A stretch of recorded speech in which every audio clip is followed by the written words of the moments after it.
Hoy tenemos una casi primicia, ¿no? Porque lo que nos va a presentar Yapsi Arias, a la que ahora ya por favor tenemos que tratarla con mucho respeto como doctora. Hablarle de usted. Que es parte de los resultados que obtuvo justamente en esta tesis donde estuvimos José Luis y yo como jurados, y que realmente fue uno de los exámenes más agradables que hemos tenido, ¿verdad? Es decir, un examen muy completo, muy bien presentado, y pues los hallazgos son muy interesantes, y entonces le hemos pedido que nos lo presente ahora. Entonces ya sí, adelante, por favor. Gracias. Bueno, lo que yo les vengo a presentar es más bien un fragmento de mi investigación que hice para el trabajo de doctorado. Entonces, bueno, yo le puse hábitos de alimentación, pero no se crean que va a ser directamente la explicación de los platillos o recetas, o sea, no tiene absolutamente nada que ver. Yo me refiero más bien a los hábitos en cuanto a símbolos, significados imaginarios. ¿Tampoco te refieres a la ropa de las monjas? No, tampoco al propio hábito con el cual ellas visten, tampoco, ¿no? ¿Por qué? Porque el hábito yo lo conformo, como ahorita vamos a ver, como algo cotidiano, pero algo más bien significativo en cuanto al imaginario, no significativo tanto como el platillo terminado. Entonces, bueno, ahorita vamos a ver un poquito sobre qué significa el hábito que trabajo en esta investigación.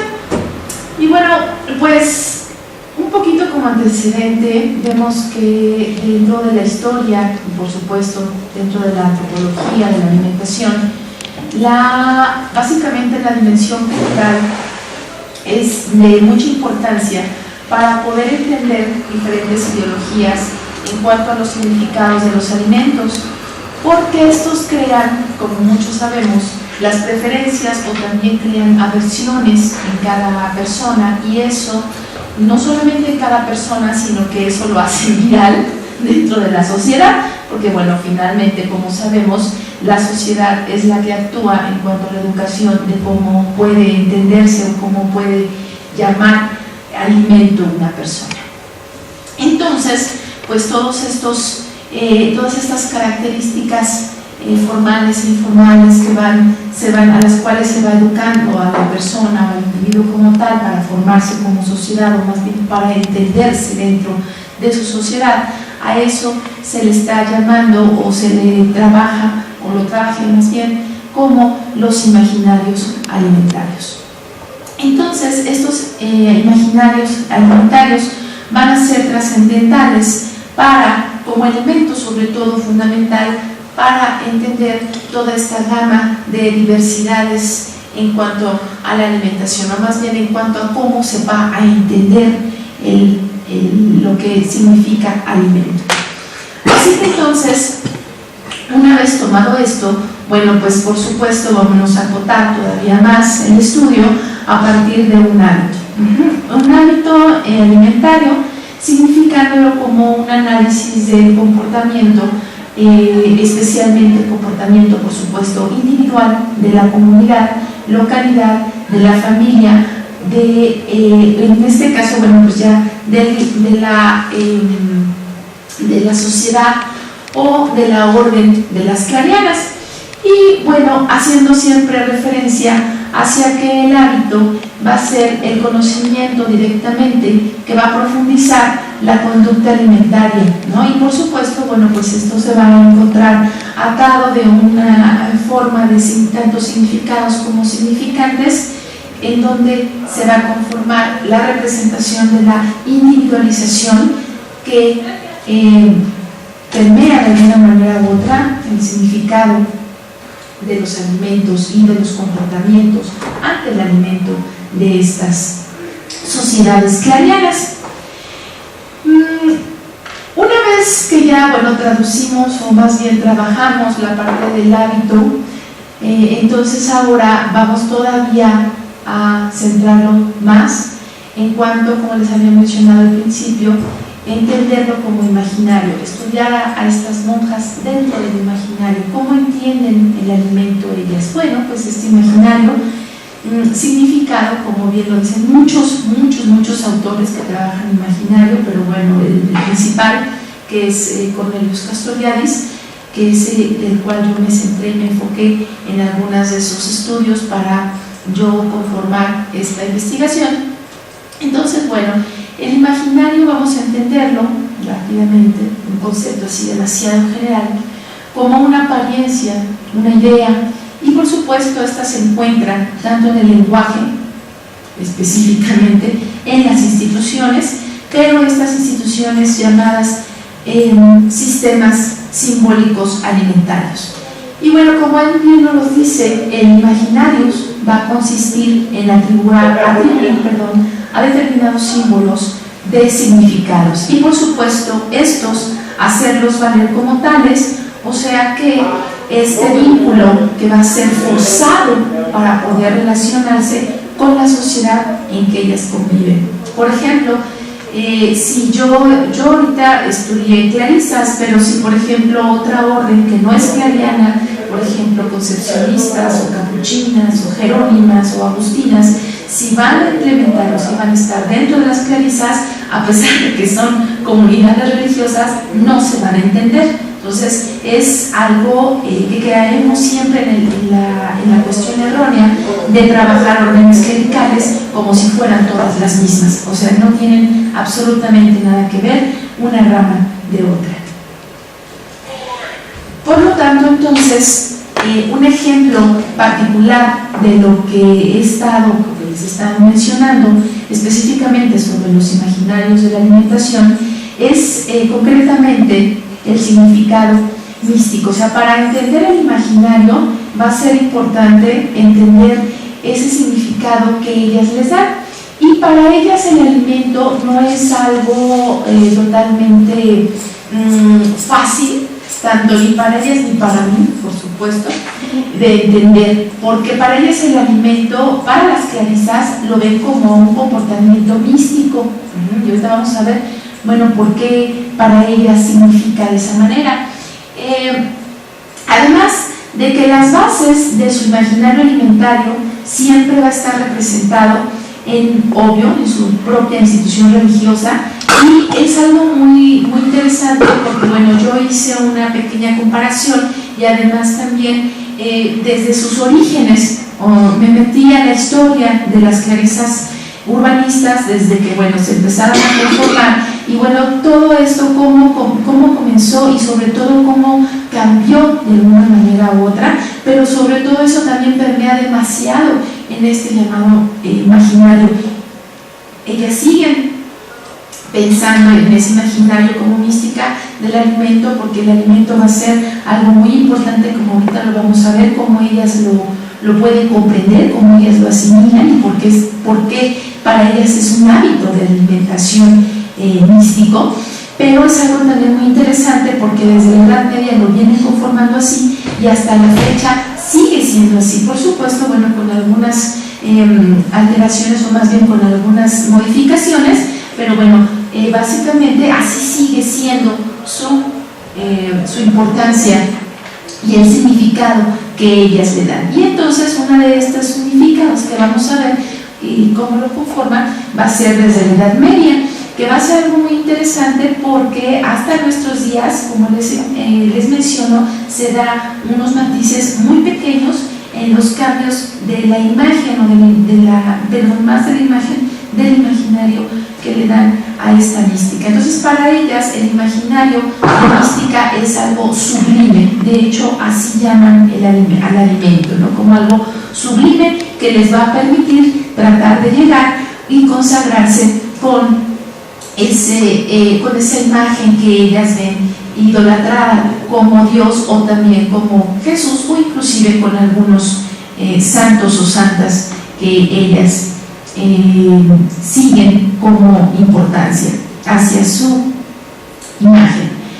Así que bueno, entonces vamos a empezar con la definición que hace Kolakowski sobre la mística, que esta va a ser una vivencia religiosa que se va a caracterizar por ser una experiencia interior. O sea, va a ser una experiencia inmediata y por supuesto va a ser una experiencia trascendental, y gracias a la cual el alma que ellas mencionan, el alma humana, se va a considerar como una realidad diferente del cuerpo, y este cuerpo se va a comunicar para alcanzar la unión con el Ser Supremo. Por eso es que les mencionaba que la mística es algo muy importante, porque la mística es la que les va a dar el entendimiento a un cuerpo casi prácticamente inerte, que para ellas el cuerpo no es un significado tan importante como lo es el alma, ¿no? Por eso es que, y ese alma, ellas dicen, hay que nutrir el alma, no en nutrir el cuerpo, no como muchos de nosotros nos enseñan o sabemos o lo hacemos, ¿no? Entonces,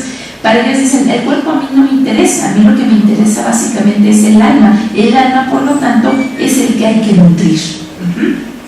Así que bueno, entonces, retomando todo esto de la mística, un pequeño concepto que les muestro aquí, del cual también, de los datos que me basé, bueno, vamos a explicar un poquito que la mística, de misterio, es originalmente, bueno, pues va a estudiar un ascetismo interior de cierre al mundo exterior para, precisamente, como les estaba mencionando, llegar a este Dios. Bueno, la mística va a ser un área que básicamente corresponde al área de los contemplativos, y por supuesto son los que van a basar su existencia, obvio, en la propia contemplación de Dios, en este caso, de Jesús, y por supuesto, bueno, también designan o también exteriorizan estos signos de una vida contemplativa.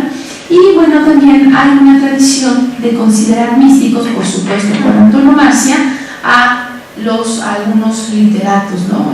Algún ejemplo, pues los dos principales místicos franciscanos, que puede ser Santa Teresa y por supuesto San Juan de Dios. Y bueno, entonces, para ellos el alimento, como lo interpreta, vamos a ver un ejemplo de Carolina Walker, es un recurso controlado particularmente por las mujeres, y esto es algo muy curioso. ¿Por qué? Porque ocurre tanto en su preparación diaria del propio alimento, ¿no? Y por supuesto también como el significado que se le da al mismo hábito que se le da a la lactancia. Y ustedes dirán, híjole, pues ¿cómo las monjas van a lactar? Pues sí. Entonces ahorita vamos a ver cómo se conforma este significado, como les mencioné, desde la Edad Media. Entonces vamos a ver que la lactancia va a ser un signo de poder femenino, por supuesto, un signo de alimento, y este le dará significado muy importante entre el medio de lo que son los significados del hombre. Qué bueno que puede interpretar la forma tanto de alimentarse hacia un ascetismo místico para poder estar más cerca con Dios y por supuesto con alguna representación divina, ¿no? Vamos a ver algunos de los ejemplos que la misma Carolina nos pone. Por ejemplo, ustedes ven aquí en estas imágenes la lactación de Bernardo de Claraval, ¿no? Como ustedes ven a la Virgen desnudando su pecho y dándole de alimento a este fraile, por supuesto también un fraile totalmente asceta, y abajo está San Agustín, ¿no? Que son retablos de la Edad Media, más o menos de 1890, en Palma de Mallorca. Y bueno, todo esto por supuesto va a repercutir también en Nueva España, aunque ya particularmente en el siglo XVII eso se va a quitar, porque con el Concilio de Trento no le gusta eso de que la Virgen se descubra el pecho, entonces eso lo va a tapar, incluyendo absolutamente todo el cuerpo, ¿no? Sin embargo, como siempre hay desobediencia en este mundo, entonces tanto los agustinos, los dominicos y por supuesto los franciscanos van a seguir atribuyendo, van a seguir haciendo estas imágenes aquí en Nueva España, como ahorita les voy a enseñar algunas. Bueno, este es Sotna, ¿no? Por ejemplo, aquí la pintura eucarística con Gertrudis de Libertad. Eso es algo muy interesante porque, bueno, aquí directamente Jesús entra en la situación o en la imagen de la dadora, ¿no? del alimento. y no es más que a partir de su sangre, que es como va a alimentar a todas estas imágenes. Y además, ojo, porque también otra de las cosas interesantes al entender la mística, bueno, pues la Eucaristía, por supuesto, tiene mucho que ver, y en este caso ahí la Eucaristía, en cuanto al alimento a través de la sangre y el cuerpo de Cristo, pues tiene mucho que ver, pero lo curioso es de que lo da y lo sustituye en lugar de la lactancia, bueno, es la sangre del propio Jesús, ¿no? Y este es uno de los ejemplos que les menciono, por ejemplo, la pintura de Cristóbal de Villalpando, que es la lactación de Santo Domingo, y que bueno, más o menos es una pintura de 1680, 1690, en cuanto a bueno, todo lo que es, o todo lo que se conlleva la parte del siglo XVII de Nueva España. Y entonces Nueva España, especialmente en el siglo XVII, fue muy curioso, porque en el siglo XVII es cuando se empiezan a mostrar más todas estas imágenes, porque estaban totalmente en contra de lo que había dictado el Concilio de Trento. Y sin embargo, una de los muy curioso, porque los dominicos más bien fueron uno de los primeros que desobedecieron estas órdenes. Y les digo curioso porque bueno, si ustedes como lo saben, los dominicos fueron pues los integradores, los que formaron la Santa Inquisición. Entonces bueno, para ellos no había tal ofensa, ¿no? Entonces ahí está mostrada la lactación de Santo Domingo. Así que entonces, por eso, bueno, la representación, como les estaba mencionando, de la Eucaristía es muy importante para entender esa mística dentro de los alimentos de las clarisas. ¿Por qué? Porque la Eucaristía como tal va a ser el corpus místico, ¿no? O cuerpo místico, o sea, se va a ser la expresión directamente utilizada, como ya vimos algunos pequeños ejemplos de la Edad Media, y esto va a seguir siendo analizado, ¿no? Por ejemplo, aquí pongo un fragmentito de cómo piensa y cómo nos dice uno de estos, Michel de Certeau, en este caso, nos dice cómo nos podemos entender esto, ¿no? Entonces, bueno, él nos menciona que la Iglesia se va a transformar en un propio cuerpo oculto, ¿no? El cuerpo oculto sacramental de lo social, y esto por supuesto va a permear en el ejemplo y en el cuerpo del propio Cristo, ¿no? Teniendo una presencia encubierta bajo que, pues, obvio, bajo el pan, bajo el vino, bajo la sangre, consagrado, ¿no? Y estas procesiones, especialmente como las del Corpus Christi, lo van a ofrecer a la vista, como incitando a una manducación o a una devoración visual. Entonces, ¿cómo va a ser esta manducación, esta devoración visual, ¿no? Entonces, es algo muy curioso también, porque no por casualidad, ¿no? Analizamos en muchos párrafos que hemos estado viendo anteriormente, podemos también decir o podemos manifestar que, por ejemplo, la tradicional fiesta de celebración del Corpus Christi, del cuerpo de Cristo, no por nada fue instaurada por una mujer, ¿no? En este caso pues fue Santa Juliana de Lieja, o mejor conocida como Santa Juliana de Cornillón, alrededor del año de 1264. Y de hecho las celebraciones del Corpus Christi están dadas y veneradas, sí, como que entreveladas al cuerpo de Cristo, pero en realidad es el cuerpo dador de alimento, que es la mujer como tal. Otro ejemplo de lo que les estoy mencionando, que les voy a mostrar, es de unas oraciones que estudié, no sé si ustedes conozcan, si no conocen, de veras, analícenlas y estudienlas, porque son oraciones muy interesantes sobre estudios de los franciscanos y de las clarisas de Asís, particularmente.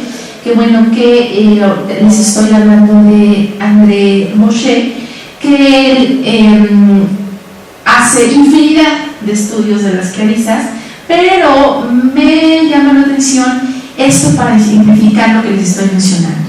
En una oración de Clara de Asís dice lo siguiente, miren, dice: Clara contaba que se vio en sueños llevando a San Francisco una cuba de agua para limpiarse las manos. Subía en una escalera muy alta, pero lo hacía con tanta soltura y ligereza como si hubiera caminado por un terreno llano. Cuando llegó a la altura de San Francisco, este sacó de su pecho una teta y le dijo: ven, recibe y chupa. Ella lo hizo. Luego San Francisco le rogó que chupara por segunda vez, y lo que probaba así le parecía tan dulce y delicable que de ninguna manera lo pudiera expresar. Y después de haber chupado esa extremidad o remate del seno de donde salía la leche, se quedó entre los labios de la bienaventurada Clara. Tomó con sus manos lo que le había quedado en la boca, y aquello le pareció un oro tan claro y tan brillante que en él se podía ver como en un espejo. Entonces, eso es otro de los ejemplos muy claros de cómo es que yo les mencionaba esa situación que bien nos mostraba Michel de Certeau en cuanto a lo que es la Eucaristía y la mística como una manducación, ¿no?, dentro de lo que es el alimento en el cuerpo y la sangre de Cristo, en este caso, por supuesto, de San Francisco. Entonces, bueno, podemos nosotros ejemplificar también que estas religiosas expresan que la Eucaristía se puede vivir cada vez que se toman los alimentos, pero que el mayor esplendor se va a encontrar a la hora de, por supuesto, tomarla dentro de la misa, a partir de la hostia, ¿no?, que está en la custodia, y por supuesto el Santísimo y el vino que es tomado dentro del cáliz. También la vida de penitencia hace que de alguna manera u otra recuerden la humildad y ésta se renueve constantemente hacia el llamado espíritu, hasta que éste obtenga especialmente el estado de pureza necesario, bueno, para poder llegar a esta mística, ¿no? Por eso algunas monjas, sobre todo monjas actuales, ellas decían que ya les costaba un poquito de trabajo llegar a esa mística, que por supuesto es su objetivo, pero como tienen que trabajar y sus obligaciones son entonces que ellas lo que hacen es que nombran, por supuesto, una monja, y esa monja es la que va a ser la mística por todas. Entonces es algo muy curioso, ¿no? Porque esa monja la ponen a hacer los sacrificios, a esa monja la ponen a hacer las oraciones, esa monja la ponen a hacer todo lo que conlleva el seguir una mística, y ella puede representar la de las demás, ¿no? Entonces, porque pues muchas de ellas pues tienen que trabajar o tienen que ver otras cosas para acercarse a esto, ¿no? Pero que de todos modos, de alguna manera u otra, ya cuando terminan sus tareas, como ellas mencionan, ya tratan de seguirlo, y bueno, pues algunas tienen unos pequeños ejemplos para tener esta mística, ¿no? Y que bueno, pues algunos de esos ejemplos sí son un poco medio escabrosos, ¿no? Pero bueno, en fin. Entonces, de allí que yo les estaba mencionando que el control que tienen, porque de hecho es un control el que ellas llevan, el que ellas siguen sobre la alimentación, viene por supuesto a significar evidentemente una especie también como de liberación ante la esclavitud de lo material, y luego también por supuesto de lo terrenal. Así que entre más se sacrifique el cuerpo y por supuesto se modifiquen los deseos mundanos, como ellas mencionan, más limpio tendrán el espíritu, además de, bueno, estar más cerca del mundo celestial de Jesucristo, y tener por supuesto un espacio místico que les permita estar más cerca con Dios, y también con el otro santo que ellas veneran bastante, que bueno, pues por supuesto es Clara y San Francisco. Algunos espacios que los conllevan para también llegar a esta mística no solamente es el martirio a través del alimento, o no solamente es el propio significado, o no solamente es el significado diario que tienen hacia el alimento, de cómo elegirlo, cómo seleccionar, o más bien cómo comerlo, o de qué manera hacerlo también. Entran también los espacios. Aquí les menciono un pequeño ejemplo de los espacios que también son muy importantes para llegar a esa posible mística, que bueno, son como parte de esa limpieza, podríamos decir, del cuerpo para llegar a un alma purificada. Entonces, esos espacios pues no son más que los refectorios o los refectorios, que este ejemplo es del siglo XVII, que lo saqué de algunas constituciones de las clarisas urbanistas que trabajan, o más bien que viven todavía, que viven en Querétaro. Porque perdón, no les había mencionado al principio que para hacer este estudio yo agarré 2 muestras, especialmente tomé las de Santa Clara de la Penitencia de Querétaro del siglo XVII, y después hice una comparación con las clarisas actuales, y especialmente tanto en Querétaro como también en un convento aquí en el Distrito Federal, para decir, bueno, sí es la misma orden, pero tienen algunas diferencias.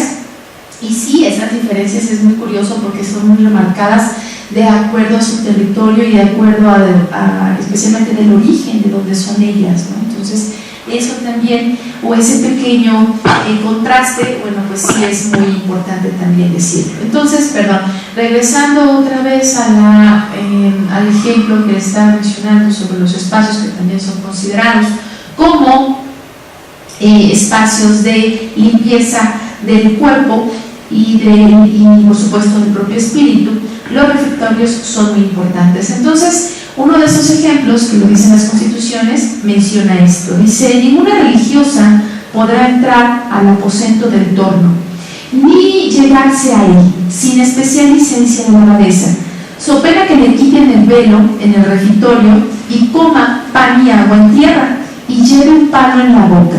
Si a alguna religiosa se le encuentre libros de comedias o cualesquiera que contenga vanidades, dirá la culpa en el refectorio llevando el libro al cuello, ¿no? Entonces, y es algo muy curioso porque todavía en la actualidad ellas les está prohibido leer cualquier libro. Entonces, la orden todavía, sobre todo con las de Querétaro, todavía la orden franciscana, que tiene mucho que ver con ellas, con la provincia especialmente de Michoacán, ellos les tienen que decir qué es lo que tienen que leer y qué es lo que está prohibido. Por ejemplo, a mí me dio mucha curiosidad cuando les mostré la tesis, porque mi tesis tuvo que pasar por una serie de frailes, ¿no? Entonces, ellos decían, a ver, ¿qué tanto escribiste? ¿Se puede? ¿No se puede? Esto. Entonces sí estuvo un poquito como que pasada por muchos filtros, y ya después, hasta que ya el provincial, el general,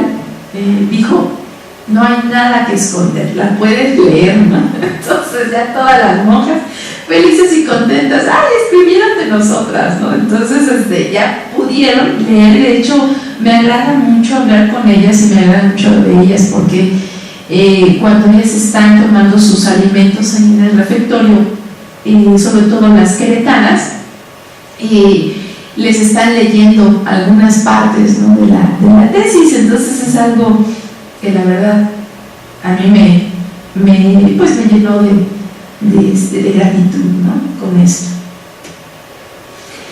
Bueno, entonces, para todavía más seguir ejemplificando esto, bueno, pues ya si nos viajamos rápidamente al siglo XVII, entonces por supuesto aquí se ve toda esta relación de los espacios en cuanto a los alimentos con las cenas místicas, y como les mencioné, una vez más vamos al siglo XVII. El siglo XVII fue muy importante para la generación de todos estos significados dentro de los alimentos, especialmente religiosos, y sobre todo dentro de las órdenes conventuales. Y por supuesto, bueno, pues una de ellas fue las cenas místicas, que una vez que la monja, o más bien la niña o la adolescente, antes de entrar como párvula o antes de entrar en el colegio religioso, su familia le mandaba a hacer estas cenas místicas para decir que, bueno, ella va a profesar o ella va a ser una buena religiosa, y para esto, pues, ella siempre se sentaba en el comedor con los personajes que ella pensaba o que la familia pensaba que, bueno, que le iba a ayudar a atribuir esta cena mística, ¿no? O para llegar a limpiar su propio cuerpo al momento de ya después llegar al convento. Entonces, bueno, esta niña, antes de entrar, ella es párvula, y antes de entrar al convento, pues está cenando nada más y nada menos que con Santa Teresa, ¿no? Con San Juan de la Cruz, y por supuesto con Jesús, con el mismísimo Jesús, ¿no? Ahí está reparando y está, por supuesto, compartiendo los alimentos, ¿no? Entonces, esa pintura también se le atribuye a Gaspar Muñoz, que fue uno de los principales pintores de órdenes religiosas en el siglo XVII, ¿no? En la Nueva España. Vean que hasta el perro y el gato también salen ahí, ¿no? Entonces, bueno, siguiendo con estos ejemplos, pues por obvias razones, entonces podemos decir que el significado, o también resignificado, ya en la actualidad, que se le va a dar dentro de este imaginario alimentario de las clarisas, bueno, pues obvio va a ser muy importante, porque este va a definir las situaciones por las cuales va a pasar una monja, ya sea a un estado de pureza, a un estado de perfección, pero como ellas mismas dicen, ¿no? O también a un estado de podredumbre, ¿no? Entonces también eso se vale.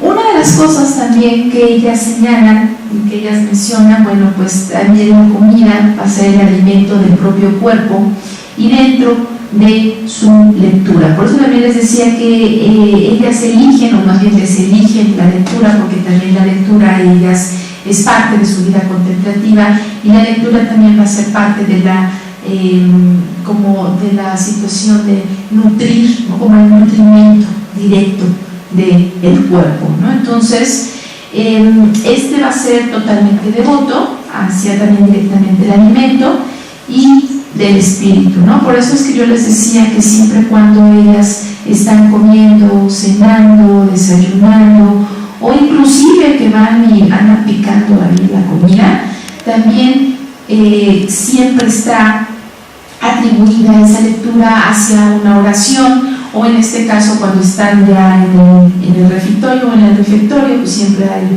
una persona que está haciendo la lectura de ese día, ¿no? Entonces por eso es que les mencionaba que el leer también es un significado y un rito, también en parte un rito de paso, ¿por qué no?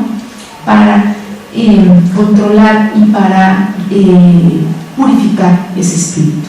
Así que entonces el alimento también es un puente fundamental, por supuesto, de vulnerabilidad, y a la par también es una respuesta hacia una generosidad con Cristo, ¿no?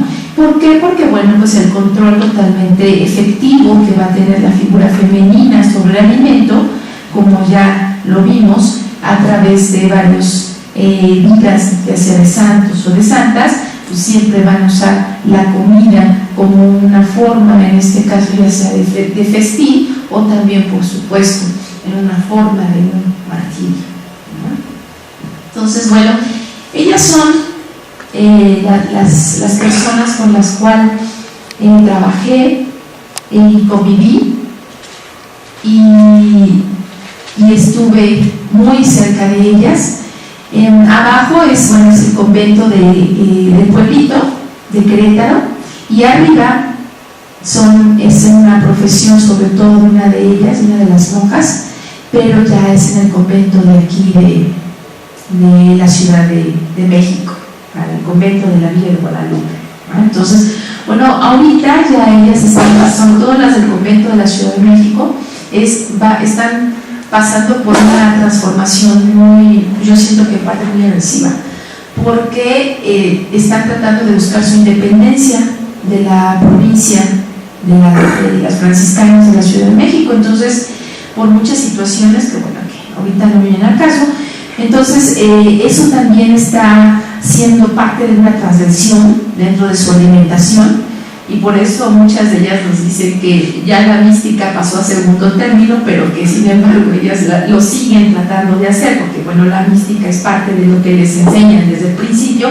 de tratar a seguir esto, pero bueno, que ya es un poco difícil, ¿no? Y sin embargo las de abajito, las de Querétaro, del pueblito, pues ellas sí están totalmente dirigidas hacia alcanzar ese fervor místico, y bueno, pues hay muchas otras cosas que lo conllevan, ¿no? Entonces es algo muy, y además es algo muy interesante convivir con estas congregaciones. Por un lado sí fue difícil, para mí la verdad fue también un reto para hacer esta etnografía, porque fue un reto, porque para meterse a esas órdenes y meterse sobre todo a vidas contemplativas y a vidas enclaustradas, pues es muy difícil, pero bueno, no imposible, ¿no? Para todos los antropólogos, nada puede ser imposible en esta vida, la verdad.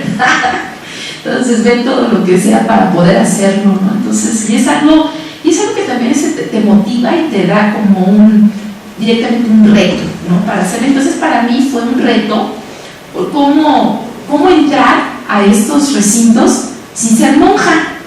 Entonces digo, sin querer ser monja, porque sí, yo aprendí mucho de ellas, las admiro, pero sí les puedo decir que yo monja no, o sea, no viví para eso, ¿no? Yo creo que ni lo vivo, ni lo viviré, ni nada, pero entre ellas sí, la vida que llevan ellas, totalmente mis respetos. Entonces, ese fue, como les mencioné, uno de los avatares que pasé, ¿no? Para ver, para estudiarlas, ¿no? Entonces, bueno, este es un ejemplo también que les mencionaba de los espacios, que también son espacios místicos para ellas, por supuesto. Bueno, esta es la cocina, la cocina de las clarisas del pueblito de Querétaro. Bueno, ahí está una clarisa haciendo la salsa sobre todo, pero obvio está de espaldas porque se negó rotundamente, ¿no? Poner el frente, ¿no? Entonces, bueno, es totalmente visible.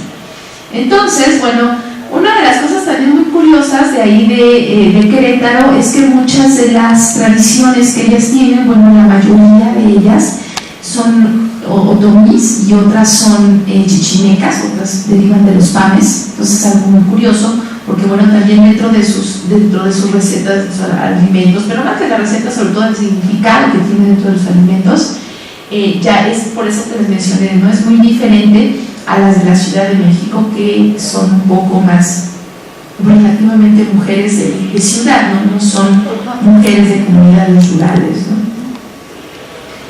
Bueno, otra de las cosas que también me puse a estudiar junto con ellas fue a los dos grandísimos santos franciscanos, bueno, uno franciscano por supuesto, y el otro igual al principio, pero más bien fue un diácono.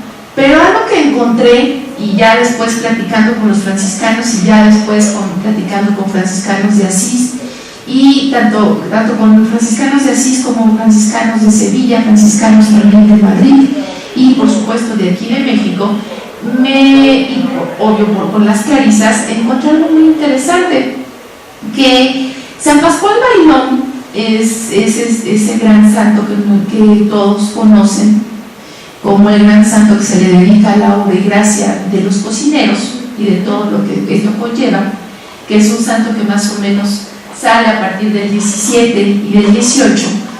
Es más bien algo inventado aquí en Nueva España, ¿no? Y hasta eso, inclusive también yo siento que hay que volverlo a estudiar, porque hay muchas cosas que se quedan en el tintero y otras cosas que se quedan en la, ¿cómo les podría decir?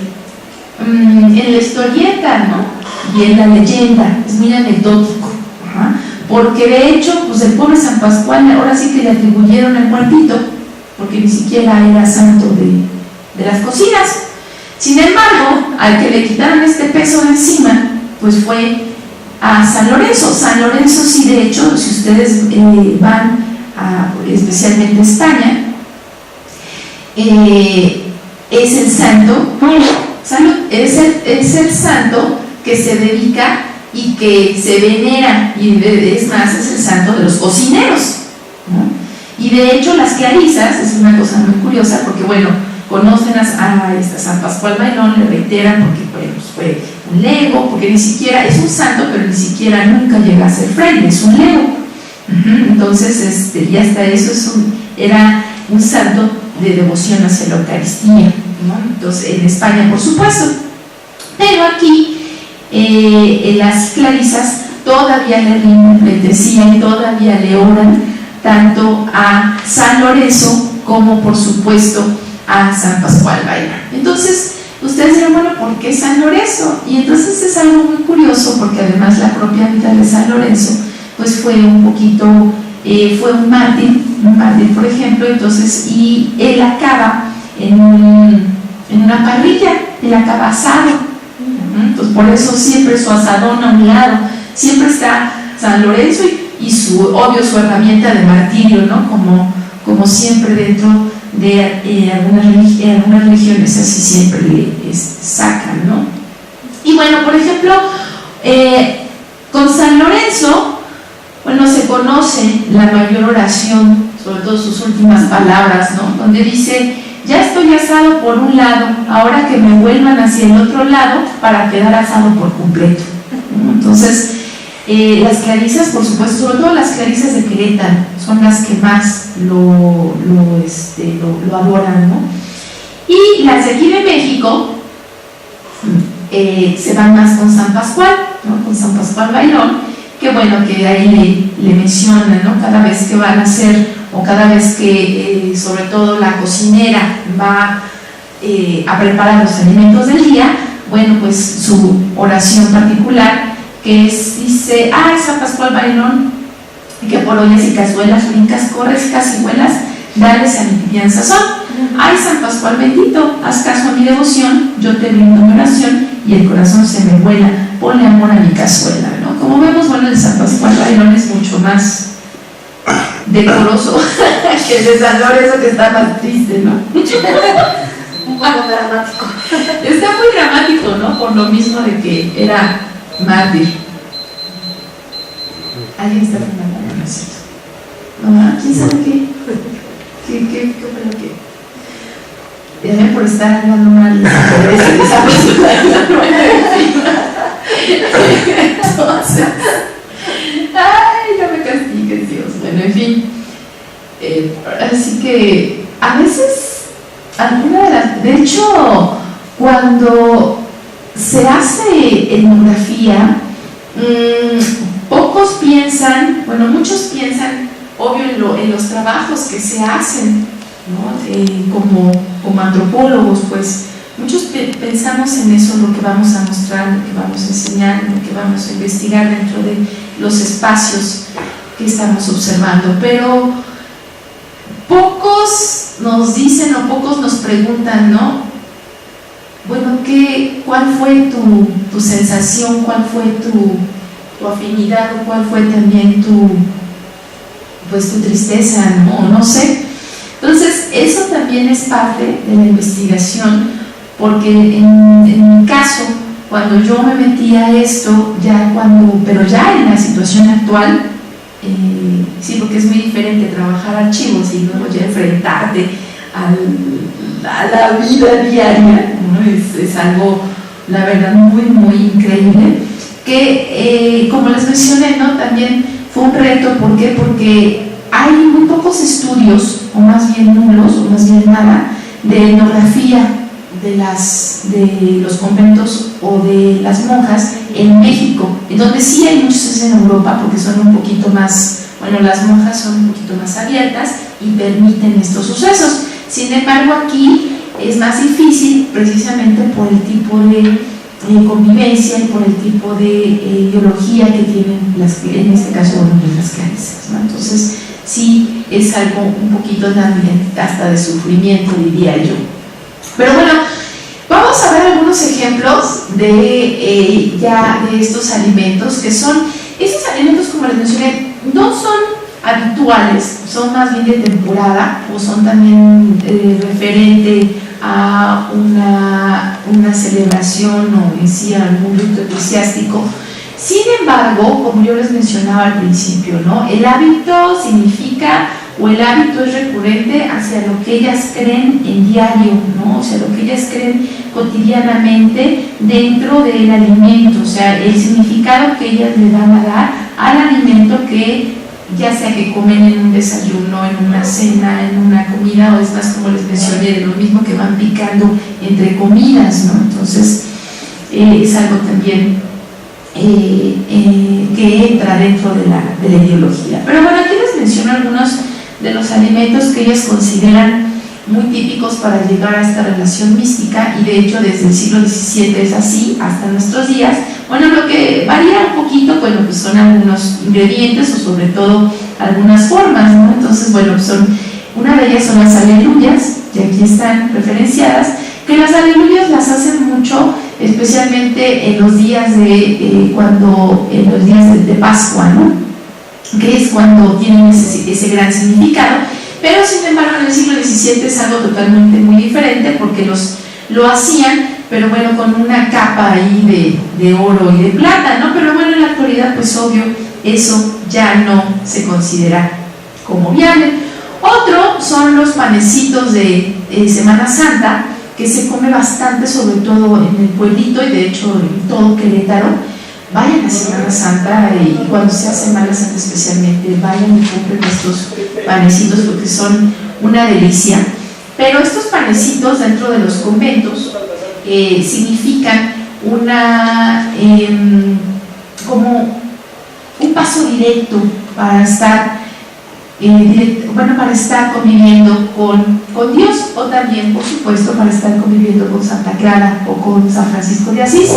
Y son los panecitos hojaldrados, donde en medio están totalmente rellenos de chilacayote, como lo que ellas le llaman el pelo de ángel. Entonces es también un rito de paso para ellas, ¿no? Para esta mística y este significado espiritual que ellas le dan al cuerpo, ¿no?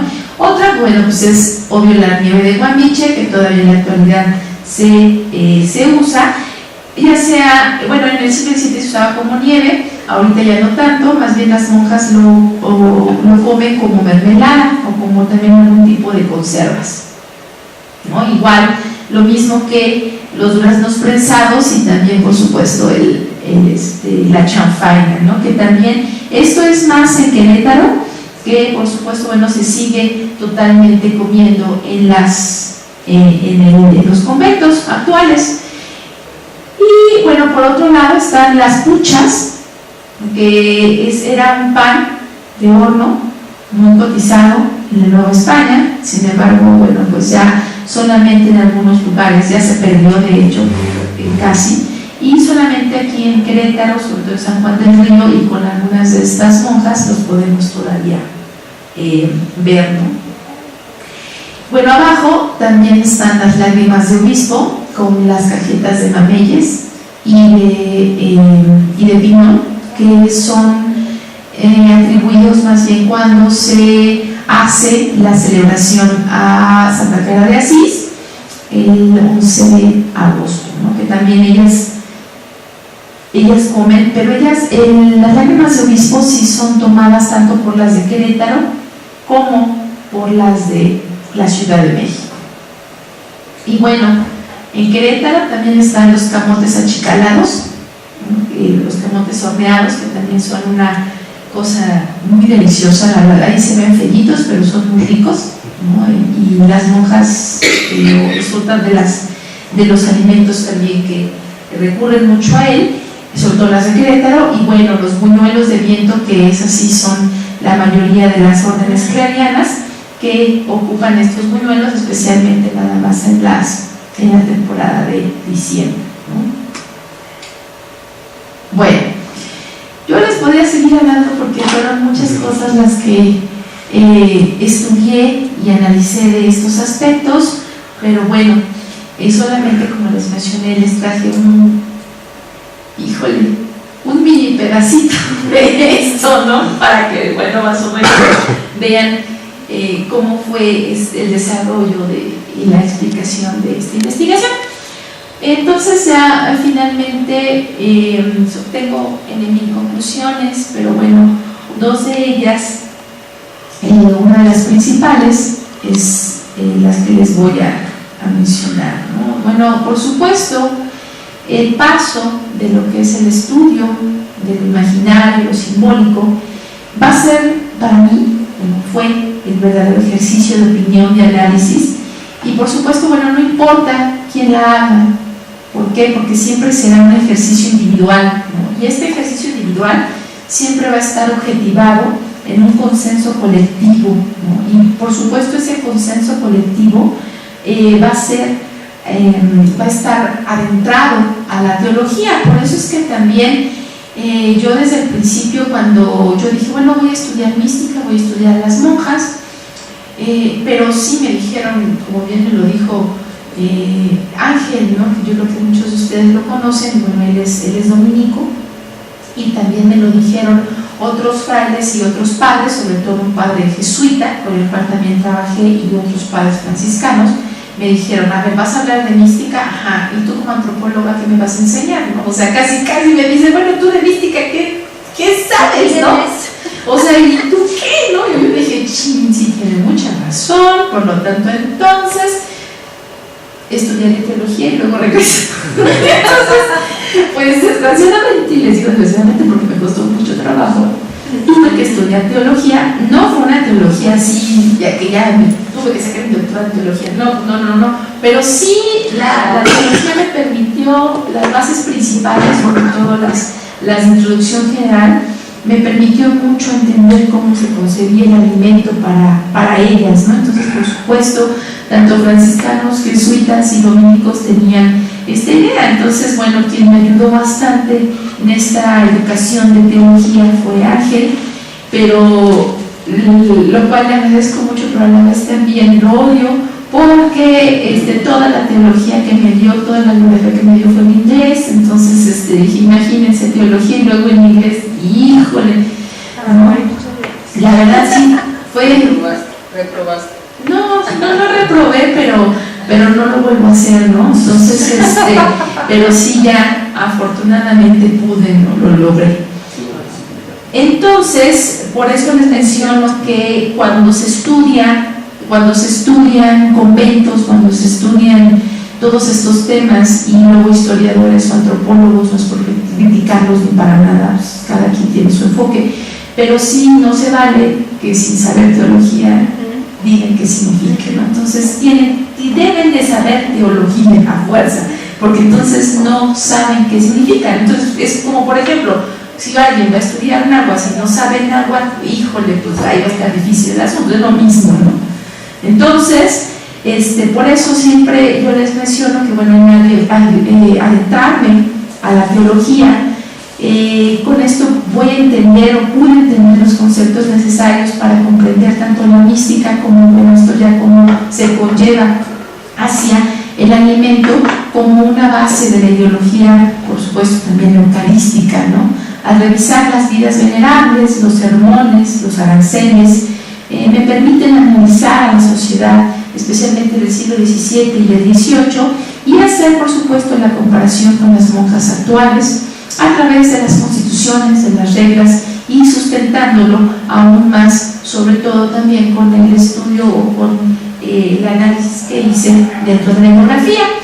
Y bueno, pues en la adaptación de las monjas hacia lo que pueden comprender como realidad, de hecho se define como su realidad, ¿no? La van a explicar con los imaginarios colectivos, en donde la religión forma parte muy importante para la definición de estas organizaciones sociales, ¿no? Y bueno, pues esto explica toda una conformación de pensamiento dentro de sus alimentos, inclusive en la diferencia de imaginarios alimentarios dentro de cada clasificación o de cada persona o de cada monja que va a hacerlo, ¿no? Por ejemplo, hay también una diferenciación, ya puede ser si algunas son postulantes, si algunas son novicias, o si algunas son ya la profesión, y que bueno, la profesión no es profesar como monja y san se acabó, no, sino la misma profesión, igual que una división, como puede ser una profesión temporal o también ya una profesión perpetua, ¿no? Entonces también eso tiene diferencias. Y por supuesto, al asirme al marco teórico, bueno, pues formé un caso histórico, teológico, antropológico, ¿no? Y de hechos, especialmente también de eventos y de conocimientos de estas sociedades femeninas, y además de todo un sistema alimentario.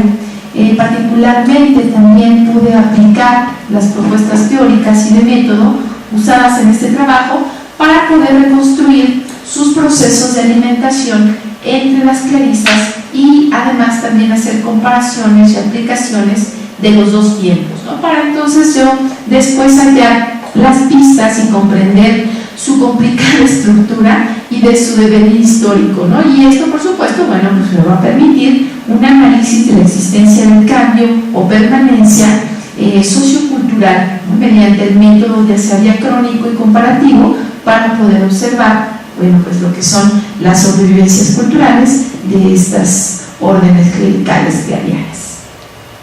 Pues, muchas gracias.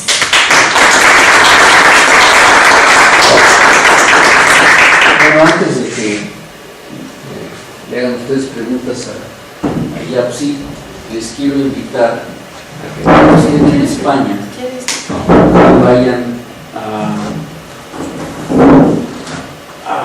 ¿cómo se llama? ¿Dónde está el archivo de Inés? ¿Sevilla? ¿En Sevilla? No, el otro, el de Simancas, la ciudad que está junto. En Valladolid. Valladolid, vayan a un restaurante que tiene un nombre muy significativo para la tesis de Yapsi, la parrilla de San Lorenzo.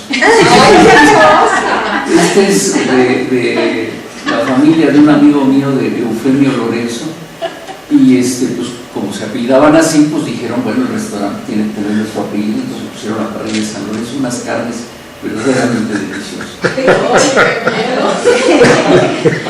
Vayan bajo su responsabilidad. Bueno, pues como decía mi maestra de segundo año, preguntas, dudas o aclaraciones, por favor. Yo sí tengo muchas, disculpen, vengo del Politécnico y vengo así como riendo, ¿sí? Bueno, unas felicidades, porque hacer un trabajo de estos, sí, es muy meritorio de incursionar en lugares tan difíciles de entrar. Y bueno, quiero comentar, hay varios conventos alrededor de donde vivo, en Coyoacán, y resulta que sus tiempos son otros, ¿no? Llegas tú porque ellos venden para Navidad diferentes platillos, que antes lo que era delicioso eran los números, pero es muy difícil para ellos porque ya tienen cada vez más edad, ¿no? Entonces, mi pregunta, una de ellas es, ¿la edad de ellas no está ya en peligro de extinción? Porque las de Coyoacán son ya muy grandes y las que son muy grandes están cuidando a las otras y realmente están agotadas. Antes hacían buñuelos para poder sacar dinero y ahora ya no los hacen porque tienen que tener más cuidado, cuidar a las otras monjas que pues ya están en cama y no se pueden mover. Y realmente por más, yo siento que por más que tengan todo un ritual de veneración y limpiarse, lo que me comentaba una de ellas es de que ya perdieron el centro de espiritualidad, porque ahora tienen que ver cómo hacer o qué vender para salir adelante, porque tienen que pagar los impuestos y demás. ¿Cuál sería? Perdón, ¿cuál sería? Entonces ya no, por llegar tarde eso me pasa. Bueno, quede el testimonio grabado. Sí, en el caso de desde Coyoacán, ya están dejando de vender los productos que antes vendían, pero ahora han tenido que salir a la calle, cosa que ya no, y ya es menos tiempo el que le dedican. Que me encantó este relevo como de los alumnos que dicen, no, ya hazme la tarea, en lo que tú haces la tarea, yo hago la otra tarea, de cómo se van organizando internamente. Pero bueno, no sé si ya lo dijiste, pero qué edad tiene promedio y si siguen llegando, porque hay muchas que ya, dice, esto ya no vienen las chicas, ya no es un interés de ingresar acá porque es muy bueno, yo no puedo hablar por las demás, yo solamente hablo por las clarisas, ¿no? Sí. Entonces, como les mencioné, hay en 1000 órdenes, ¿no? Y cada orden tiene su propia regla, tiene su propia reconstitución, tiene sus propias actividades y bueno, no es posible encasillarlas a todas igual, ¿no? Cada una tiene sus, ahora sí que cada una tiene sus problemas. Entonces yo puedo hablar por las clarisas del distrito, bueno, de la Ciudad de México y de Querétaro, ¿no? En particular solamente 2 conventos, que es el convento de las del Pueblito de Querétaro y el convento de la Villa de Guadalupe de aquí de la Ciudad de México. Entonces, por ejemplo, el convento de la Villa de Guadalupe es más extenso y no está a punto de extinguirse.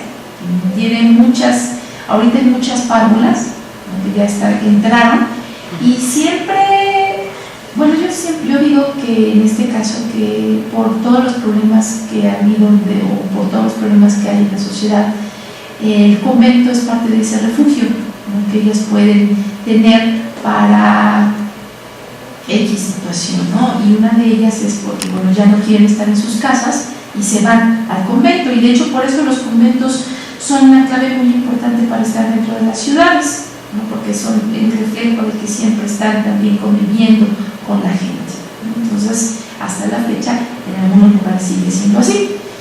Entonces, bueno, para el convento de la Ciudad de México no tienen ese problema.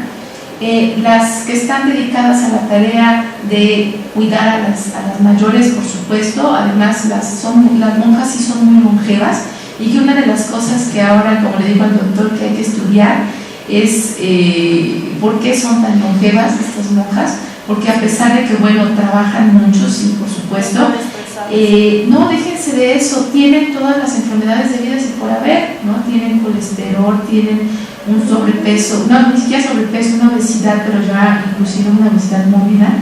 Entonces también tienen un sodio, los triglicéridos hasta el cielo, la hipertensión, el colesterol, por supuesto, diabetes más diabetes sobre diabetes. Entonces tienen muchas enfermedades, sin embargo ellas están tranquilas, ellas dicen, bueno, mientras que mi espíritu esté bien, mientras que mi alma esté bien, mi cuerpo no importa, ¿no? Entonces, inclusive hasta los propios médicos, nutriólogos y demás que les han llevado, ellas dicen, pero pues les pasa por aquí, no hacen caso. Entonces, pero es algo muy curioso porque ellas viven bien, ellas viven sin cero estrés, ¿no? Ellas están bien. Y de hecho, a mí me hubiera gustado también, me hubiera gustado hacerles como luego en algunos lugares, sobre todo de España, han hecho, por ejemplo, pruebas antropométricas o pruebas así ya de cuestión de nutrición y demás, para ver cómo está eso. Pero bueno, eso se me hizo ya demasiado, híjole, ya muy como invasivo, y entonces por eso, no, pues ya no quise entrar tanto en esto, ¿no? Pero sí me hubiera gustado mucho para poderme explicar por qué duran tanto, por qué son tan longevas con todas esas enfermedades, y muchos de nosotros nos estamos muriendo, ¿no? Entonces, ya con tantito, ¿no? Entonces es algo muy curioso. Bueno, la Ciudad de México no tiene ese problema. Sin embargo, el pueblito sí. El pueblito sí solamente tiene 11 personas, y muchas de ellas, por supuesto, ya están grandes, pero es algo muy curioso porque ellas, bueno, siguen trabajando. Ahí está una persona dedicada 100% a cuidarla, pero no es una persona, no es monja, sino más bien es una chica a las cuales ellas le dan, podemos decir, asilo para cuidarlas, ¿no? Y por supuesto ella tampoco sale, es una persona joven, entonces ella es la que se dedica 100%, ese es su trabajo, pues, cuidarlas, ¿no?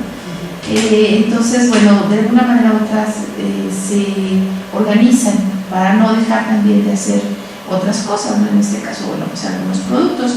Entonces, ellas están siempre trabajando, ellas están ahí, pero sí, una de las cosas es que la vocación para las queretanas, sí, ese es uno de sus problemas, la posible extinción, ¿no? Porque eso no está. Pero es nada más en la parte del pueblito, porque sin embargo ya hay clarisas en la ciudad, como con las de coroneo, por supuesto, o las de la penitencia, que ellas siguen, ¿no? Y además hay muchas mujeres, hay muchas chicas que quieren seguir siendo monjas, entonces ahí no tiene ese problema.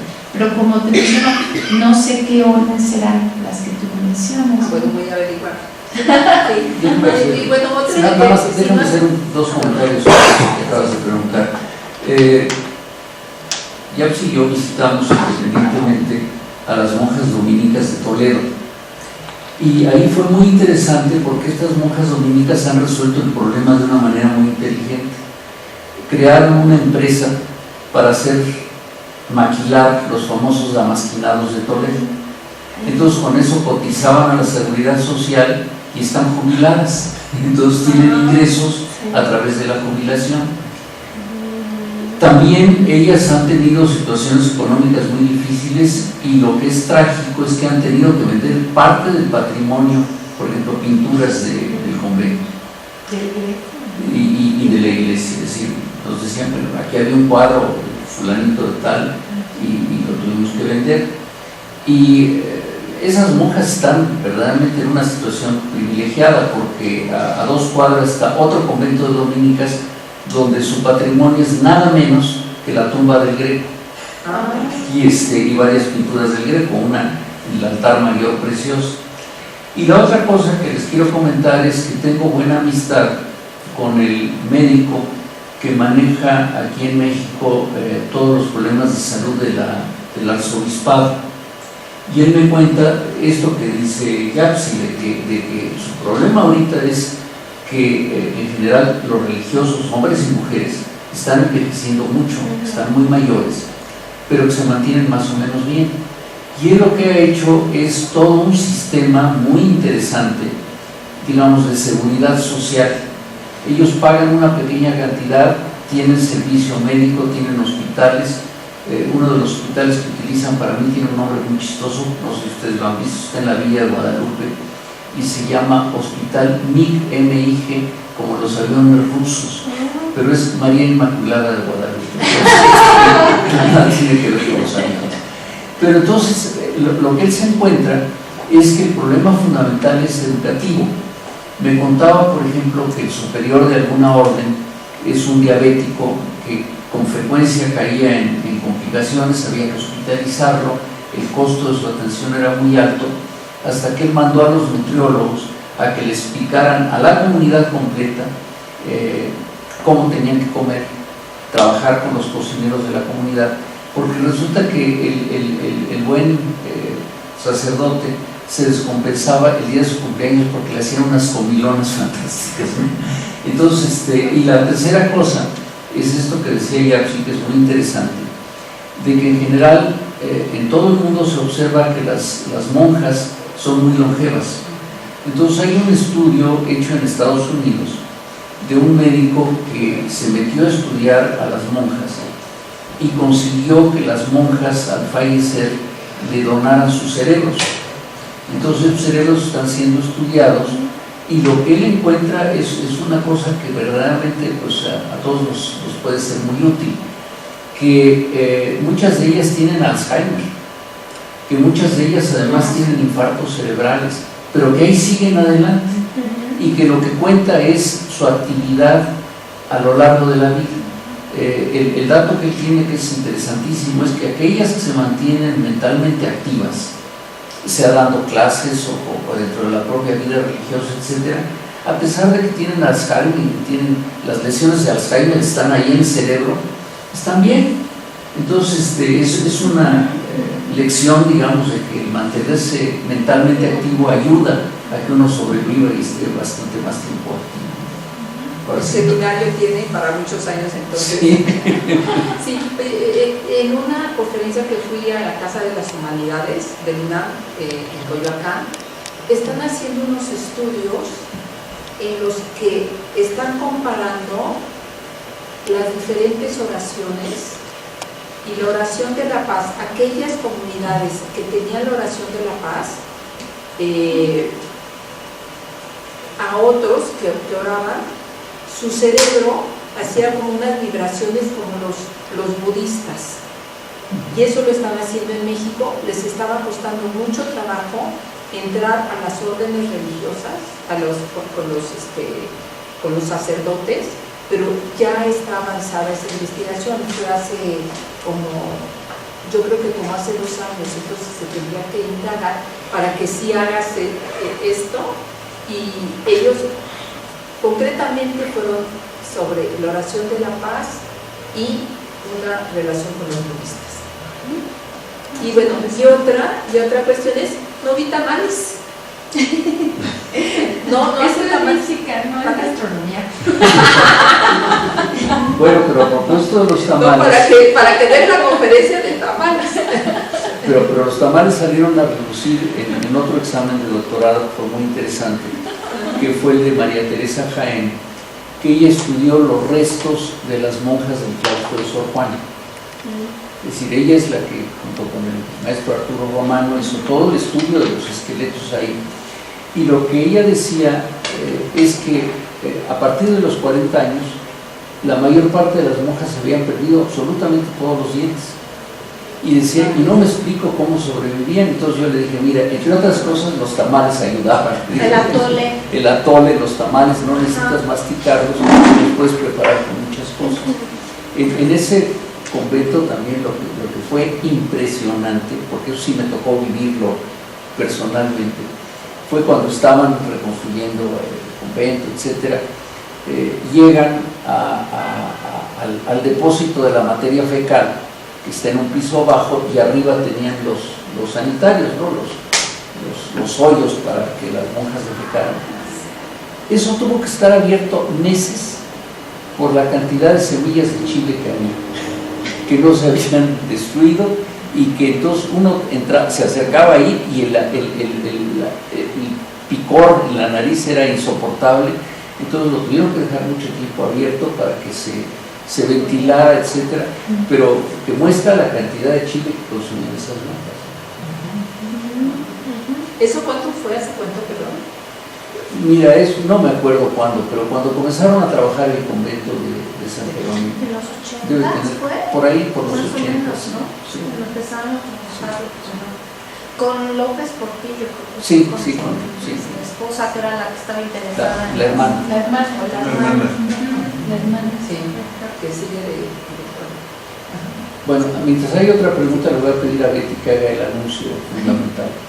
Bueno, el próxima sesión del seminario las invito, porque siempre ha sido muy cotizado la jornada de tamales y atoles. Entonces, bienvenidas, Yapsi, si tienes algo de las monjas y tamalitos, pues, bueno, son bienvenidos para dar alguna conferencia. Y otra, en el claustro de Sor Juana, el próximo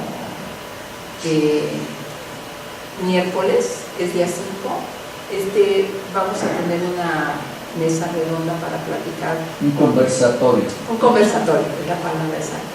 Sobre doña Josefina Velázquez de León. Va a estar Cristina Barros, va a estar, que no va a estar para hablar sobre tamales, porque ella está invitada aquí en UNAM para hablar sobre el movimiento del 68. Va a estar Sara Bartele, fuiste yo, y alguien más está. Por cierto, José Luis, lo que estamos reuniendo es la lista de recetarios de Josefinas Velázquez de León que tengamos cada uno de nosotros. Entonces, porque la idea es tener un catálogo de quién los tiene. Yo tengo un montonal. Entonces, para circularlo después y decir, bueno, pues lo tiene Betty, lo tiene José Luis, lo tengo yo, etcétera, y que podamos consultarlos. Porque el que va a dirigir la mesa es Daniel Lira, que sí, escribió la tesis sobre Josefina Velázquez. De hecho, yo les di la idea, fue la idea mía, les dije, vamos a hacer una cosa, hagan una cosa sobre lo que vienen los 50 años de la muerte de Josefina Velázquez. Pero él tiene una lista tremenda en su tesis, no has podido conseguir nada. Sí, pero en fin, te digo, no hay prisa, pero yo ya tengo de varias personas la lista. Entonces, puede seguir. Déjenme contarles una anécdota, me salgo de las monjas, pero déjenme contarles una anécdota que acabo de publicar en Cuadernos de Nutrición con relación al reciente y lastimosamente fallecido amigo, el ingeniero José Carlos Álvarez Rivero.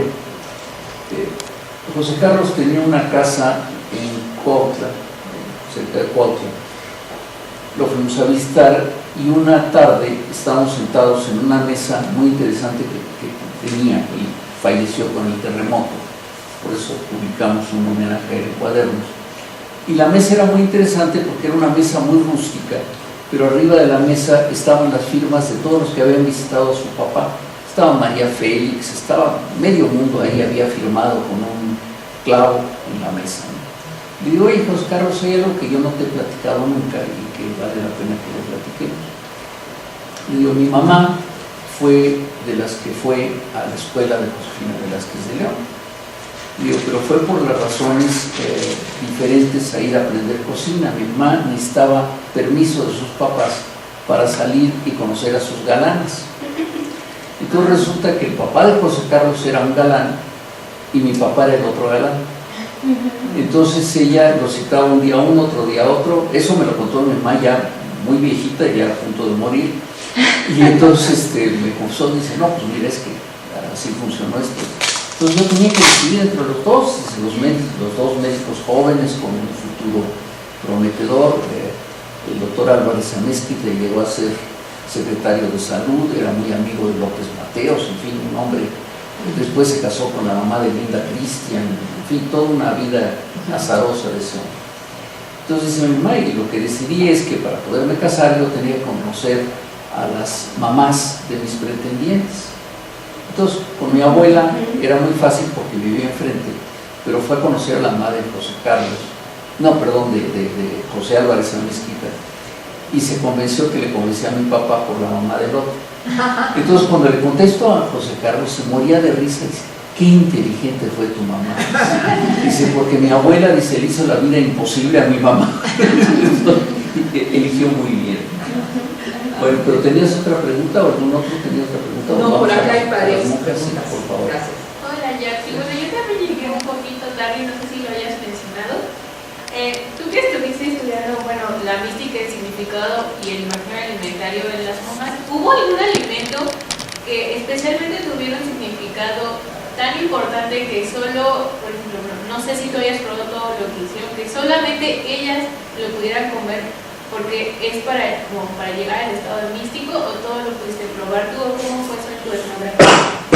Bueno, algunos ejemplos los puse aquí, que fueron los ejemplos, esas sí fueron ejemplos muy particulares, en donde ella sí lo come con algo así, inclusive hasta con frenesí, ¿no? Porque esa es la idea que ellas tienen para el estado místico. Pero obvio, bueno, no todas tienen lo mismo. Hay algunas cosas que, bueno, que ellas lo siguen haciendo porque quieren que los demás traten de seguir esa, como ellas dicen, ¿no?, la buena causa para tener el espíritu sano. Entonces, por eso es que venden algunos de estos productos, como los panecitos de Semana Santa, ¿no? Las aleluyas ya no, las aleluyas ya nada más las hacen para ellas, que son sí, son unos dulces de pasta de piñón. Y también ahorita, como ya el piñón en algunos lugares está ya muy caro, entonces mejor lo hacen con pasta de camote, ¿no? Entonces lo hacen con pasta de camote y así hacen las aleluyas. Pero estas nada más la hacen en las fiestas de Pascua, pero nada más para ellas. Y por ejemplo, hay una parte en donde sí hay algunas religiosas o algunas monjas que están dedicadas totalmente a la contemplación, y por lo tanto su comida es más particular o es más detenida. Entonces, como ellas siempre están directamente relacionadas al estar hincadas y orando, y no se paran de ahí, todo el día están hincadas. Entonces en la comida que ellas hacen, pues sí es un poquito más especializada. Que bueno, no tanto, podemos comernos, o sea, para nuestros hábitos puede ser normal, pero para sus hábitos no. Entonces, por ejemplo, Si hay una monja que está, en este caso, como ellos le dicen, en estado de martirio, entonces si por ejemplo comen alimentos que tienen mucho picor o comen alimentos que tienen mucha sal, ¿no? o alimentos que están en estado de putrefacción, por ejemplo, y lo comen, ¿no? O por ejemplo hay otras que también están, no sé, en una espiritualidad de ayuno, por ejemplo, entonces nada más comen también algunos determinados alimentos. Por ejemplo, estos alimentos que están en estado de putrefacción, pues yo la verdad no le entré, porque ahí sí me digas quito, porque inclusive a muchos sí salían 2 que 3 animalitos raros ahí, entonces pues los filamentos de los ojos. Ay, sí, no, pero pura proteína, pero la verdad no le entré muy bien. Pues con los ojos cerrados ya.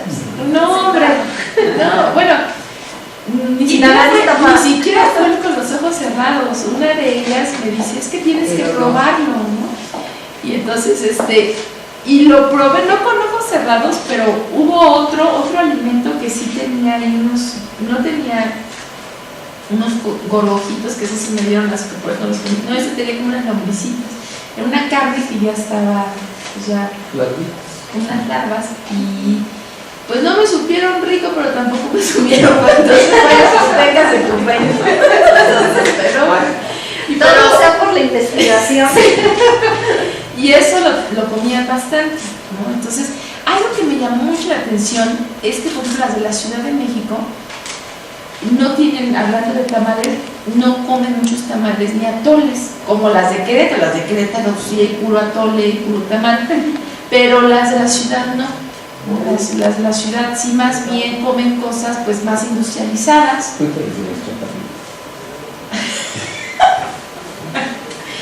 Lo que pasa es que, bueno, dentro de sus hábitos está el significado de que, bueno, hay algunos alimentos que les dan ese significado de importancia.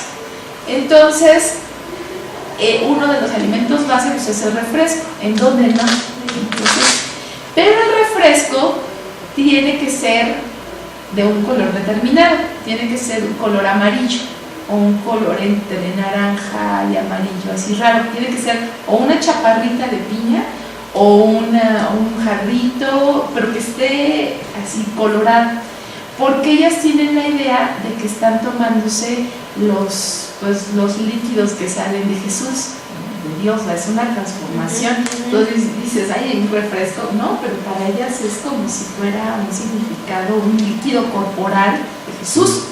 ¿Qué sudor? ¿Dónde? ¿Es el sudor o otro? No, es otro líquido de X, ¿no? Entonces, porque es lo que yo les mencionaba, ¿no? Que es también el alimento sagrado, ¿no? Que ellas tienen, entonces lo tienen que hacer de acuerdo a lo que ellas conocen como alimento, y en este caso, bueno, pues sobre todo las de la Ciudad de México, que toman mucho refresco, debe de ser especialmente esos refrescos con esos colores, porque le dan ese significado de que es un líquido corpóreo, ¿no?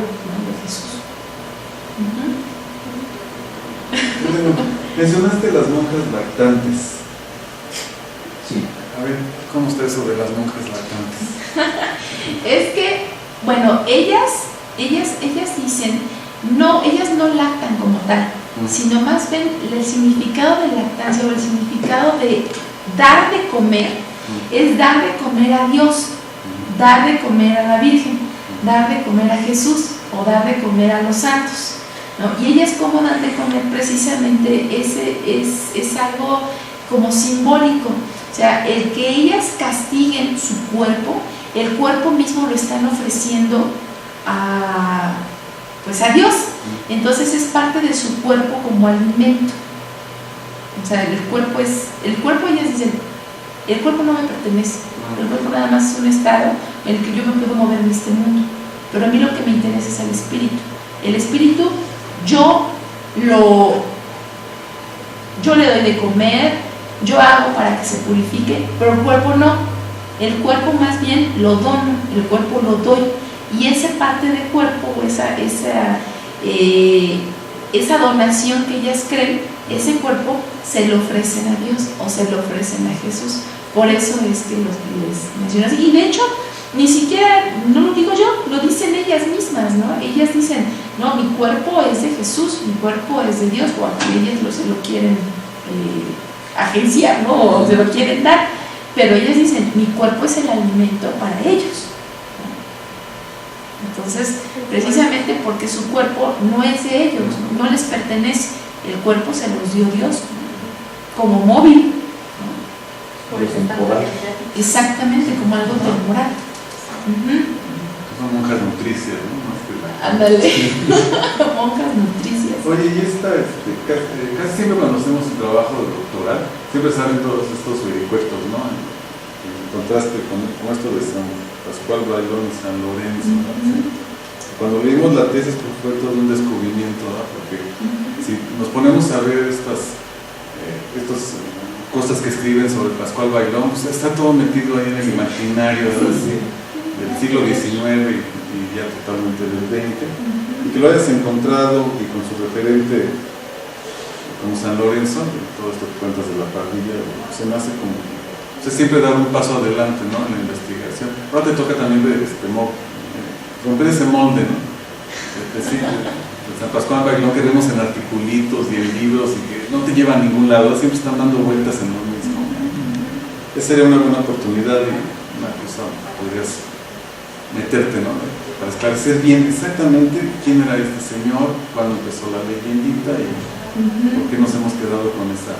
Es romántico, ¿no? Todo esto que decimos de las oraciones que están medio inventadas, ¿no? Sí, de hecho es muy curioso porque platicas con franciscanos españoles y cuando les dices, no, es que ya San Pascual Bailón es el santo de la comida o de la cocina, dicen, ay no, eres el santo de la Eucaristía, no, además eso era un lego, no, nada que ver, no, el de la cocina, de San Lorenzo, ¿no? Y entonces empiezan a contarte toda una historia, ¿no? Es muy interesante, ¿verdad? ¿Por qué lo tomamos? Sí. ¿Por qué empezaron a...? Sí, ¿cómo fue esa reformación, ¿no? Esa transformación? Ahora, acuérdense de un detalle simpático, que es el palacio, el sitio de San Lorenzo del Escorial, que la arquitectura es una parrilla, es decir, tiene una serie de patios, y si se ve desde el aire, es una parrilla, hecho por Felipe II y Carlos V, pero para eso. Y siempre a San Lorenzo, es más, San Lorenzo siempre está dedicado en cualquier iglesia. Si ustedes van, por ejemplo, aquí al Estado de México, en varios lugares, hay varias iglesias que tienen San Lorenzo y efectivamente está San Lorenzo con su parrilla, pero siempre le dan esa vocación hacia, y sus oraciones aquí en México siempre están dadas hacia las personas que están quemadas, por ejemplo, o hacia las personas que de plano tienen una enfermedad ya casi perdida, entonces le piden a San Lorenzo para que les ayude a una mejor muerte, ¿no? Pero ni siquiera por aquí se pasa que es de la cocina, como en Europa, ¿no? Tanto en Italia como en España, el de la cocina es San Lorenzo, no San Pascual Bailón. Es algo muy curioso. No, es que con respecto a esto, ¿cuál es la historia de San Lorenzo? O sea, ¿por qué lo emparrillan? Pues a él en Asia es donde se muere, ¿no? Y precisamente por ser un diácono, y él por ser pues tener todas estas ideas y querer enseñar estas nuevas ideas, pues lo agarran, ¿no?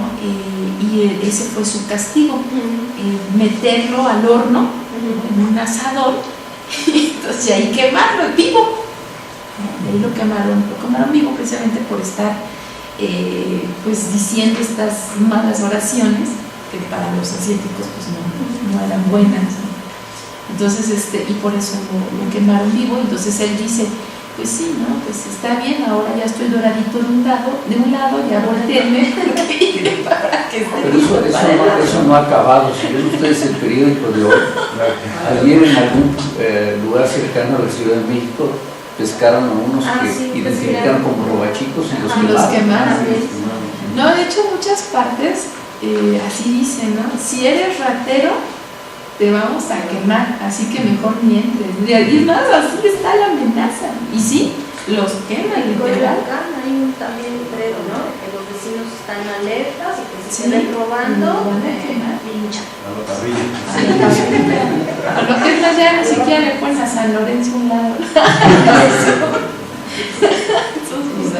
Bueno, ¿alguna otra pregunta?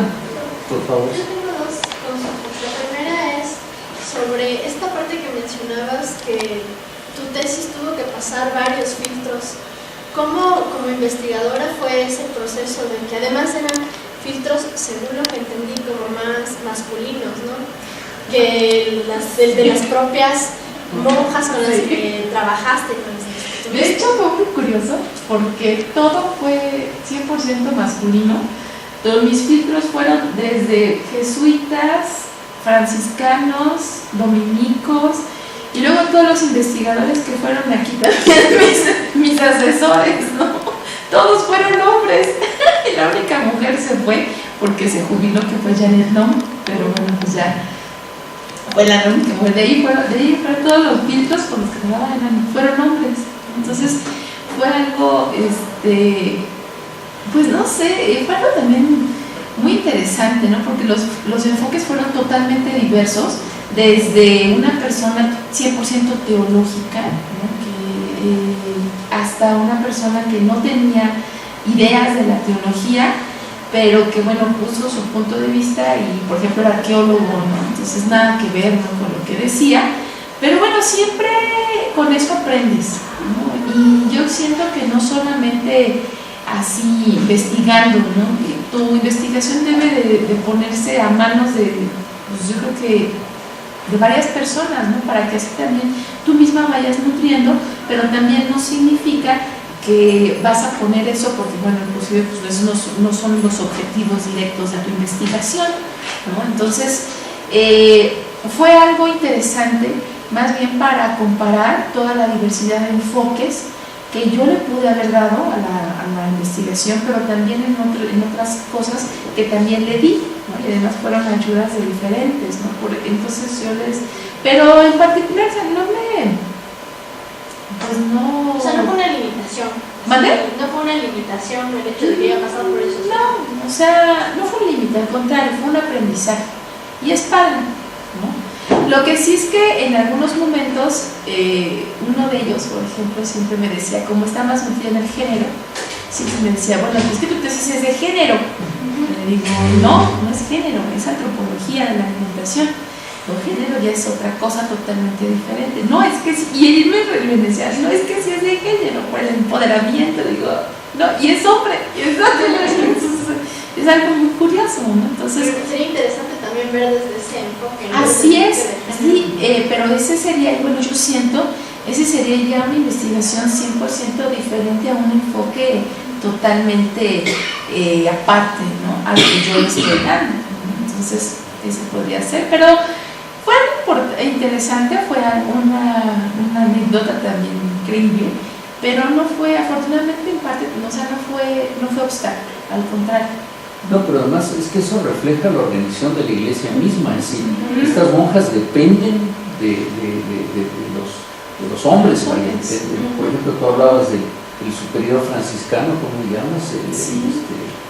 El mero mero, que es el provincial, que se tiene el poder absoluto sobre ellos, ¿no? Sí, y eso es curioso porque sigue estando, ¿no? Eso es pues, desde la colonia hasta ahorita, ¿no? Muchos dicen, no, es que ya no se mete, ¿no?, en todas las cuestiones eclesiásticas. No, sí se meten, ¿no? Entonces, son tropa, ¿no? Exacto, siguen siendo tropa, ¿no? Entonces, por ejemplo, yo pude entrar a los dos conventos por el provincial, o sea, porque el provincial fue el que me dijo, bueno, me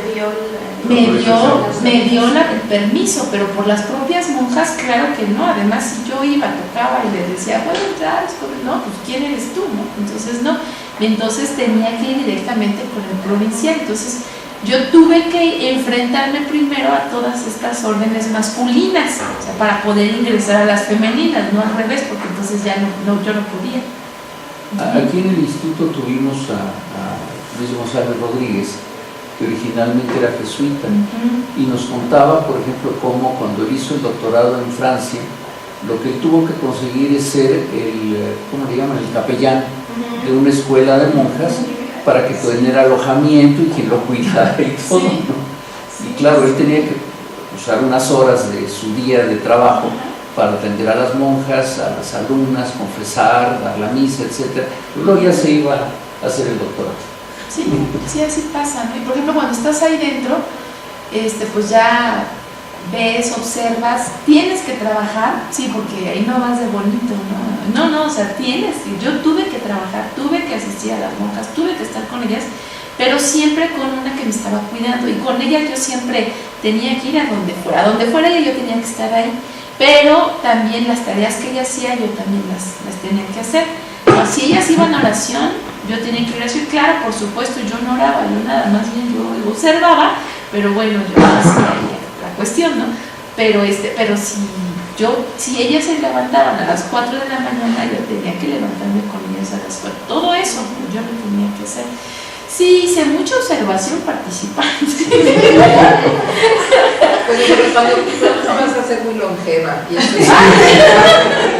Ay, yo todo lo de Yo tenía otra pregunta también, que es, bueno, estos conventos no están como descontextualizados, y como tú decías, hay ciertas diferencias entre lo que comen aquí en el DF y lo que comían en Querétaro. ¿Crees tú que hasta cierto punto estos conventos aislados son representativos de la alimentación de la comunidad en las que están insertos? Claro. O hasta, y es que, sobre todo en la comida ritual, por ejemplo. Claro que sí. De hecho, los conventos están hechos para relacionarse con la gente, por eso estaban dentro de las ciudades. Entonces, y ya muy poquitos están así como que en las afueras, de hecho todos están en las ciudades principales. Y muchas de estas prácticas, sobre todo algunas de estos productos, sí tienen vigencia como eso de tradicional, y algunos sí salieron de ese convento, especialmente de esos conventos, ¿no? Ahí sí, pero sobre todo más por la territorialidad en que viven, o sea, especialmente por el ecosistema, por los mismos productos, ¿no? Por ejemplo, en Querétaro es muy como el camote achicalado que les mencioné, la gente lo conoce como chingaditos, ¿no? Entonces, pero no los conocen achicalado, las monjas dicen camote achicalado porque desde tiempos 17 así les llamaban, ¿no? Entonces, pero esos son muy típicos, inclusive del mercado, en los tiempos de camotes los venden, ¿no? Entonces, y es un alimento muy típico de Querétaro. Lo mismo que los panecitos de Semana Santa también ya se venden. De hecho, también uno, si va al convento de la Santa Cruz, hay una persona ya desde hace mucho tiempo que vende esos panecitos, ¿no? Entonces sí, claro que sí, pero eso se ve especialmente en las regiones, ¿no? Sobre todo, bueno, aquí en Querétaro se ve más que en la Ciudad de México, ¿no? En la Ciudad de México podemos ir, no sé, el jarrito de pilla. Claro que nosotros no le damos la interpretación que le dan ellos, pero bueno, pues el jarrito de pilla. ¿No? Pero sí, es más recurrente en Querétaro, en este caso, ¿no? En las regiones. Está en prensa un artículo de Yapsi sobre esto en Cuadernos de Nutrición. La territorialidad. Donde además dan los tips de dónde conseguir los duraznos prensados y demás. Sí, entonces, pero ese artículo es más hacia la territorialidad, precisamente, que sí le da significado, por supuesto, a lo que comen ellas, ¿no? Oye, o sea, esos no se venden, lo de que hacen nada más para ellas en cierto lugar, nada más tú los comiste, si va algún... Son los que ellas nada más hacen, que ya no los venden para todos, que es interno, son las aleluchas. Eso quiere decir de que la receta se va con ellas. O sea, están las aleluchas. ¿Y aprendiste? ¿No echaste ojo en la cocina? Pues nada más como que lo chequé, pero o sea, lo vi todo como lo hacían.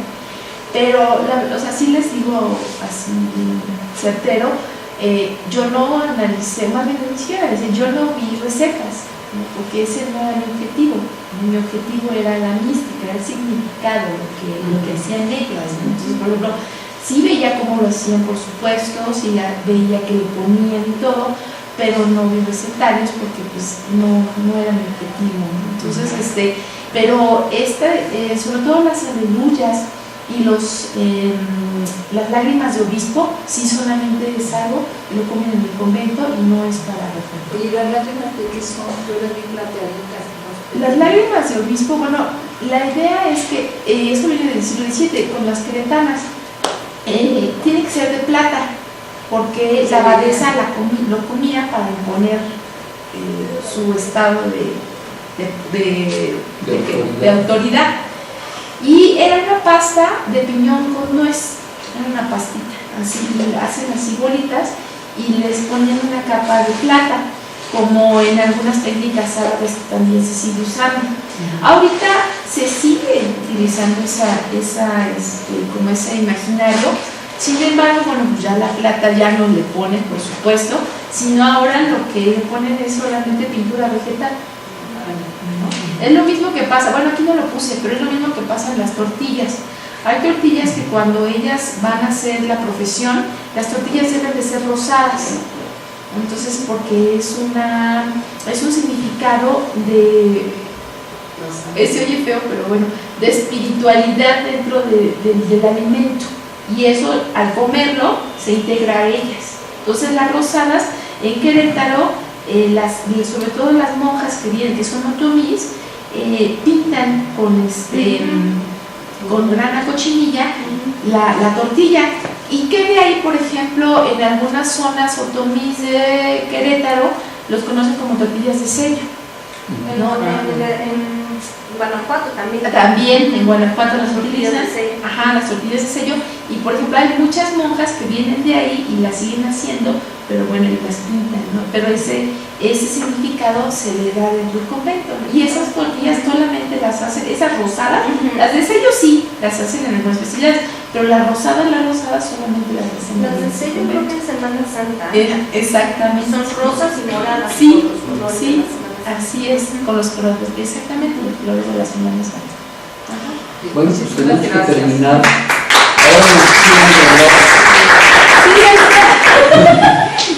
Entonces ya, sí, pues muchísimas gracias. Gracias, doctor. Y les doy otra buena noticia.